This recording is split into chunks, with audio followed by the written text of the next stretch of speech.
프리미엄 브랜드 2절 프리미엄과 체험 경제 첫 번째 고객 가치의 진화에 대한 학습을 하도록 하겠습니다. 오늘날 세계적으로 소비자의 소비 욕구는 더 이상 과거의 단순한 생존을 위한 생필품 개념의 욕구가 아닌 보다 다양한 측면에서 삶의 즐거움을 추구하는 욕구로 변화하고 있는 실정입니다. 우리나라의 경우도 오늘날 점점 많은 소비자들이 1년에 한두 번씩 해외 여행을 경험하거나 휴일에 아웃도어 활동에 대한 욕구가 꾸준히 상승하고 있는 실정입니다. 결국 이색적이고 색다른 프리미엄 경험에 대한 욕구가 계속 증가할 것이 확실시 되고 있습니다. 이에 따라서 기업들도 소비자들이 직접 참여하는 체험을 통해서 소비자들에게 브랜드 인지도와 선호도를 높이기 위해서 체험 마케팅을 적극적으로 채택하고 있는 추세라 할 수가 있습니다. 한마디로 오늘날 체험이라고 하는 개념이 경제와 마케팅 측면에서 뜨거운 이슈로 부각되었습니다. 한국 사회는 지난 50년 동안 농업에서 산업 사회로 그리고 최근 지식 정보화 사회로 급격하게 경제적, 사회적 패러다임의 변화를 겪고 있습니다. 정보 사회 이후에는 아마도 이 세계가 드림 소사이어티라고 불리는 새로운 시대가 전개될 것으로 예상되고 있습니다. 농경사회에서는 과거의 경험이 중요했고 산업사회에서는 자본과 기술이 경제의 어떤 동인이었다고 하면 지식정보화 사회에서는 정보와 지식이 가장 중요한 경쟁력의 창출 요인이었습니다. 그러나 드림 소사이어티 사회가 되면 즉 감성과 체험의 어떤 스토리가 경제적 부가가치를 만들 요인이 될 것입니다. 저자 롤프 엔센은 드림 소사이어티라고 하는 책에서 한국을 포함해서 1인당 GDP 2만 달러 이상의 선진국 경제에서 소비자들은 더 이상 품질과 성능 때문에 제품을 구매하지 않는다라고 주장하고 있습니다.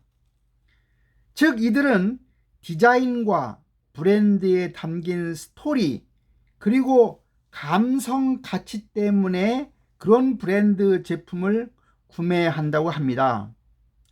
이처럼 드림 사이에서는 감성이나 스토리가 경제적 부가가치를 만들게 되는 것입니다. 과거에는 가격이나 품질과 같은 요인들이 고객 가치를 형성하는 주요한 요인이었지만 점점점 이제 디자인과 편의성, 감성적인 체험 같은 서비스 요인들이 점차 추가되어서 고객 가치, 커스터머 밸류 개념이 복잡하게 발전되고 있는 중이라 할 수 있습니다. 미국의 경제학자 조셉 파인이라고 하는 사람은 21세기 기업의 핵심 가치라고 하는 것은 경험이나 체험이라고 해석하고 있습니다. 즉 체험을 통해서 프리미엄 가치를 만들고 체험을 판매하는 기업이 되어야 하고 단지 상품을 파는 것에서는 그치는 것이 아니라 제품에서 서비스로, 서비스에서 체험으로 진화하고 있다고 주장하고 있습니다. 이러한 핵심 가치의 발전을 설명하는 대표적인 사례가 커피라고 볼 수 있습니다. 1971년도에 시애틀에서 출발한 스타벅스라고 하는 커피점이 있었는데요. 그 당시에 침체 일로를 가고 있던 전 세계 커피 시장에 부흥을 가져다 준 기업이 바로 스타벅스입니다. 스타벅스는 현재 30여 개 국가에 수천 개의 매장을 운영하고 있는 기업입니다. 업계에서 이처럼 한 브랜드가 제품 자체 또는 제품의 일적인 측면에서 혁신을 이루어 가지고 공전의 어떤 히트를 함으로 해서 그 브랜드에 속해 있는 시장 전체가 같이 성장하는 현상을 스타벅스 효과라고도 칭합니다. 스타벅스의 마케팅 팀장은 오감을 자극할 뿐만 아니라 구매 행위를 통해서 고객 스스로 자신을 표현하고 느끼도록 만드는 과정을 스타벅스가 제공함으로 해서 소비자가 독특한 커피 체험을 하도록 하는 것이라고, 그것이 바로 성공 비결이라고 얘기하고 있습니다. 스타벅스 매장을 가면 갈색 톤 나무 장식과 인테리어 소품, 그리고 스타벅스만을 위해서 선곡된 매장의 음악, 그리고 커피 맛은 별도라 하더라도 스타벅스 매장 내 다양한 장치들이 방문객에게 독특한 커피 체험을 제공해 주고 있는 것입니다. 다음은 소비자 체험에 대해서 학습하도록 하겠습니다. 여기서 우리가 컨슈머 익스피리언스, 소비자 체험이라고 하는 것은 구매 전과 구매 후에 기업의 의도에 의해서 제공되는 마케팅 자극에 대한 반응으로 사건의 직접적인 관찰이나 참여로부터 소비자 체험은 일어나게 됩니다.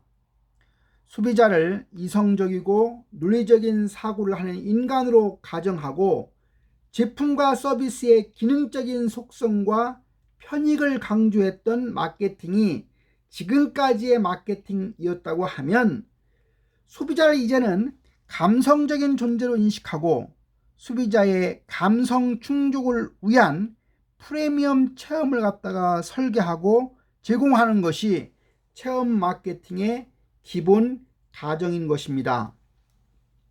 체험 마케팅의 대표적인 학자는 우리가 슈미트라고 하는 사람하고 파인과 길모어라는 사람이 있습니다. 슈미트는 전략적 체험 모듈로 감각, 감성, 인지, 행동, 사회적 관계 등 5가지 체험을 관리해야 한다고 주장한 바 있고, 파인과 길모어는 체험 경제로의 환영이라고 하는 논문을 통해서 고객 참여와 몰입이라고 하는 2가지 결정 요인에 따라서 체험을 4가지 영역으로 구분해서 업그레이드된 고객 서비스를 설계해야 한다고 주장한 바가 있습니다. 그러면 지금부터 슈미트의 전략적 체험 모듈을 학습하도록 하겠습니다. 감각적, 감성적, 인지적, 행동적, 관계적 체험 요소들을 복합적으로 활용해서 총체적인 체험을 경험하도록 만들어서 체험에서 얻은 가치를 극대화시키고자 하는 것이 바로 슈미트의 전략적 체험 모듈이 되겠습니다. 즉, 감각 기관을 통한 체험은 감각 마케팅으로, 감정과 느낌을 통한 체험은 감성 마케팅으로, 창조적 인지적 사고를 통한 체험은 인지 마케팅으로, 신체, 행동, 생활 양식을 통한 체험은 액트 마케팅, 행동 마케팅으로, 중고 집단 문화 접촉을 통한 체험은 관계 마케팅으로 하는 겁니다. 다음은 파인과 길모어의 체험 유행에 대해서 학습하도록 하겠습니다. 즉, 이 사람은 체험이라고 하는 것은 고객의 참여와 몰입이라고 하는 두 가지 결정 요인에 따라서 크게 엔터테인먼트 체험, 교육 체험, 미적 체험, 현실 도피 체험, 이렇게 네 가지로 분류하고 있습니다. 여기서 우리가 엔터테인먼트 체험이라고 하는 것은 가장 일반적으로 발견되는 친숙한 경험으로 보통 영화를 우리가 보거나 음악을 듣는 것처럼 인간이 느끼는 감각을 통해서 수동적으로 참여하고 동화되는 경험을 일컫습니다. 두 번째, 교육 체험은 소비자들에게 제품이나 서비스에 대한 정보를 제공하고 지식이나 능력을 향상시켜 줌으로 해서 엔터테인먼트 체험과는 달리 소비자의 적극적인 참여를 유도하는 것을 일컫습니다. 세 번째, 미적 체험은 소비자들이 사건이나 환경에 완전히 몰입되지만 적극적으로 참여하는 것이 아니라 그 속에 그저 존재하는 것을 미적 체험이라고 얘기하고 있습니다. 마지막으로 현실 도피 체험은 소비자가 완전히 몰입된 상태에서 적극적으로 참여하는 것으로 시간을 투자할 만한 가치가 있는 장소와 활동을 찾는 것입니다. 지금 설명한 네 가지 체험 영역들은 프리미엄 체험의 설계와 서비스 상품 개발에 있어서 독립적으로 적용될 수도 있겠지만 네 가지 모든 측면이 반영될 때 기존의 보편적인 제품과 서비스와는 차별화된 특별한 가치를 제공하는 최고의 체험 상품을 제공할 수 있을 것입니다.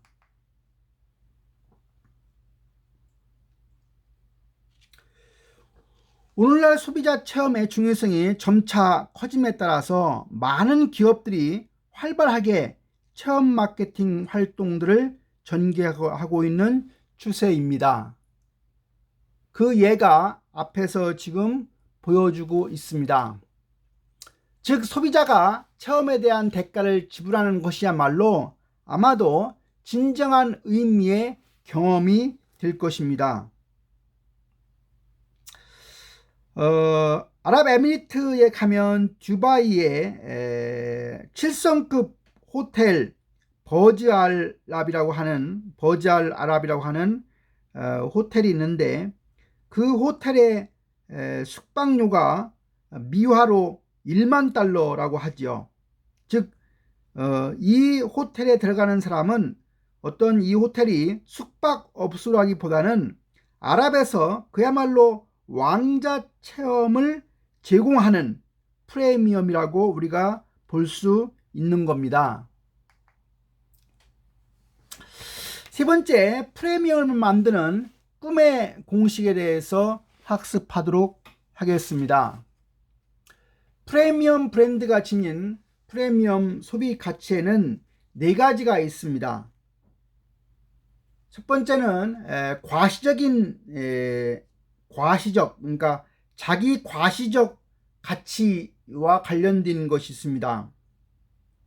즉, 프리미엄 브랜드는 자기 과시적인 가치를 가지는 것으로 우리가 이야기할 수 있는데, 프리미엄 브랜드를 구매하고 소비하는 것은 그 자체가 지위나 부의 상징으로 간주되는 것입니다. 두 번째는 프리미엄 브랜드가 독특한 가치를 가지는 겁니다. 모든 사람이 고급 제품을 구매하거나 소비할 수 있다고 하면 그 상품은 더 이상 프리미엄 브랜드가 될 수 없는 것입니다. 결국 모든 사람들이 구매하거나 소비할 수 있는 대중 상품이라고 하는 것은 프리미엄 가치를 가진다고 할 수가 없는 거지요. 세 번째, 프리미엄 브랜드는 사회적 가치, 소셜 밸류를 가지는 겁니다. 여기서 소셜 밸류, 사회적 가치라고 하는 것은 그 상품을 구매하거나 소비하는 행위가 그 상품이 제공하는 본연의 가치 이상의 사회적 의미를 가지고 있다고 사회 구성원들이 합의하고 있는 것과 관련된 개념입니다.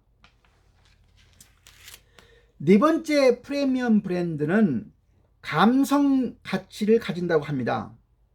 프리미엄 상품은 특히 소비자의 정서적인 요구를 충족시키는 경우가 많습니다.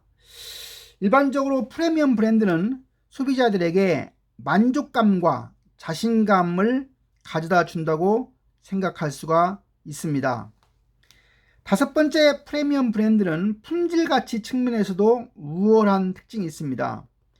프리미엄 가치는 부분적으로 기술 우위성을 가진 공정이 있거나 또는 대단히 섬세한 생산 과정을 거쳐서 만들어지게 됩니다. 결론적으로 프리미엄 브랜드와 대중시장 브랜드 사이의 본질적인 차이는 고객이 지닌 소망과 꿈의 열망 정도에 있다고 보는 겁니다. 프리미엄 브랜드는 고객의 소망과 꿈을 충족시켜주고 사회에서 인정을 받을 수 있게 도와주는 반면에 대중 브랜드는 고객의 직접적인 생활 만족을 목표로 소비자의 실제 효용 가치를 충족시켜 주는 것으로 구분할 수가 있습니다. 즉, 프리미엄 브랜드가 꿈을 팔고 있다고 하면 대중 브랜드라고 하는 것은 제품을 판다고 볼 수가 있습니다. 대량 생산 브랜드가 프리미엄 브랜드의 길로 들어서는 것은 멀고도 험난할 수밖에 없는 겁니다.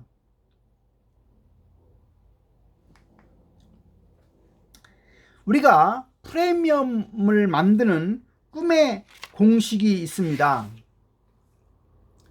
프리미엄 브랜드는 고객의 소망과 꿈을 충족해 준다고 했고 사회에서 인정받을 수 있게 도와준다고 했기 때문에 프리미엄 브랜드야말로 꿈이고, 대량 생산 브랜드, 또 대량 브랜드, 대중 브랜드는 고객의 직접적인 생활 만족에 관심을 갖고 구체적이고 실용적인 효용 가치를 충족시켜 주기 위해 노력하기 때문에 그냥 제품이라고 보면 되겠습니다. 프리미엄 브랜드에 대한 소비자들의 꿈의 가치라고 하는 것은 인지도와 구매 의도에 의해 그 크기가 결정된다고 합니다. 그래서 요 나와 있는 듀부스하고 패트몰트가 꿈의 공식을 만든 바가 있는데요. 그들은 그 연구를 통해서 꿈의 가치라고 하는 것은 함수식으로 상수가 마이너스 8.6 플러스 0.58의 인지도 마이너스 0.59의 구매 의도, 따라서 인지도 아는 거, 인지도는 플러스 방향인데 구매 의도는 마이너스 방향이죠. 그러니까 구매 의도가 높다는 얘기는 많은 사람이 구매하는, 많은 사람이 구매해 가지고는 프리미엄 브랜드는 아니라는 얘기죠. 즉 인지도가 높을수록 프리미엄 브랜드에 대한 소비자들의 꿈의 가치는 증대되지만 구매 의도가 높아지면 오히려 그 가치가 떨어진다, 이렇게 우리가 이해하면 되겠습니다. 그래서 우리가 꿈의 공식, 드림 포뮬라를 이제 표에서 이해를 하려고 하면 사례 첫 번째는 시나리오가 브랜드 인지도가 낮아서 브랜드 소유욕구가 제한되는 경우가 있는데, 그런 경우에 브랜드 경영에 대한 시사점은 브랜드 인지도 확보 전략을 고려할 필요가 있는 거에 해당이 됩니다.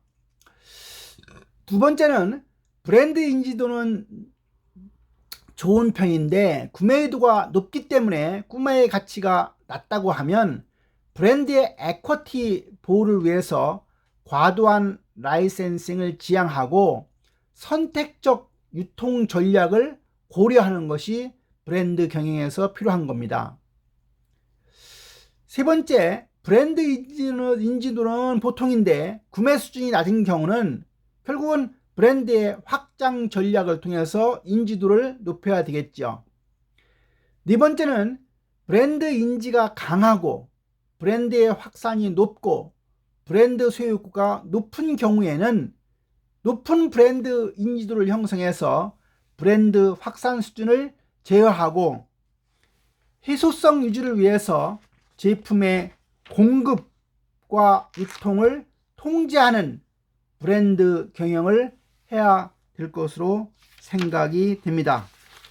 이렇게 해서 우리가 프리미엄 브랜드에서 2절 프리미엄과 체험 경제에 대한 학습을 마치도록 하겠습니다. 수고했습니다.